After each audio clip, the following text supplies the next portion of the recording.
Monsieur Pignon, Oui? si je vous dis précisément ce qu'il faut lui dire, vous pensez que vous pouvez le faire? Il y a des moments, j'ai vraiment l'impression que vous me prenez pour un imbécile. Mais non, tu te fais des idées, mon cher François.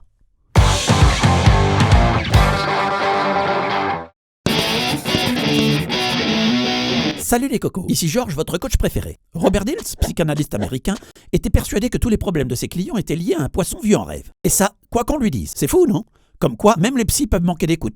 Et s'il y en a un qui doit faire preuve d'écoute, c'est bien Monsieur Pignon. Pierre, qui l'a au départ invité pour se moquer de lui, a maintenant besoin qu'il obtienne des renseignements sur sa femme auprès de son ancien rival. Mais vu comment il est distrait, le Pignon, on n'est pas rendu. Les émotions sont l'un des pires ennemis de l'écoute active, qu'il s'agisse des vôtres ou de celles de votre interlocuteur. Sans contrôle, vous perdez la distance nécessaire à une bonne compréhension et vous passerez à côté du plus important.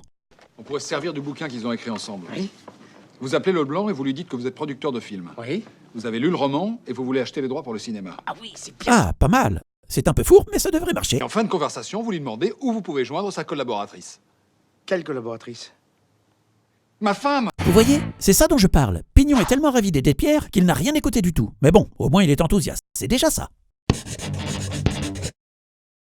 Quand on est à l'écoute de quelqu'un, il est particulièrement important de savoir reformuler son propos pour bien montrer qu'on a compris. Ça nous permet aussi de les intégrer pour ne pas les oublier. Hein? N'est-ce pas, Monsieur Pignon? Vous êtes un gros producteur belge, vous avez lu Le Petit Cheval de Manège, c'est le titre du roman, et vous voulez lui acheter les droits pour le cinéma, ok? C'est un bon livre?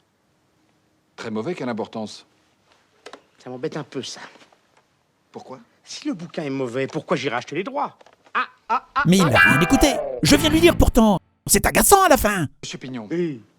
vous n'êtes pas producteur. Non. Vous n'êtes pas belge non plus. Non. Ça n'est donc pas pour acheter les droits du livre que vous téléphonez, mais pour essayer de savoir où est ma femme. Monsieur Pignon est vraiment trop enthousiaste. Il s'est mis à fond dans la peau du producteur belge et n'a reformulé à aucun moment ce que Pierre lui a dit. C'est même lui qui doit le faire à sa place. Bon, maintenant, je pense qu'il a compris. Enfin, j'espère. Alors ça, c'est très tordu, mais bougrement intelligent. Pour fonctionner, l'écoute active a besoin qu'il y ait un équilibre entre les interlocuteurs. Il ne peut en aucun cas y avoir de situation de dépendance l'un envers l'autre. Sans égalité, on est mal barré, comme dans beaucoup de trucs d'ailleurs. Ça sonne, je vous mets sur haut-parleur. C'est à vous. Je prends l'accent belge? Non. Allô? Allô?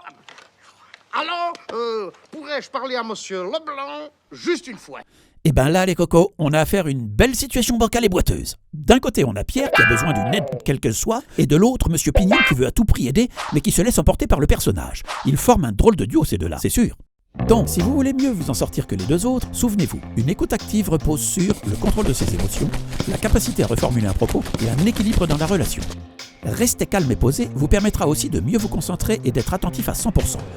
Monsieur Pignon s'est mis à fond dans son rôle, on l'a tous vu. Maintenant, ça ne devrait pas lui être trop difficile d'obtenir les infos dont Pierre a besoin. Et voilà, on a les droits. Ouh là là là là là.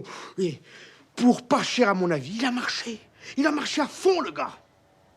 Et ma femme? Eh oui, et sa femme alors?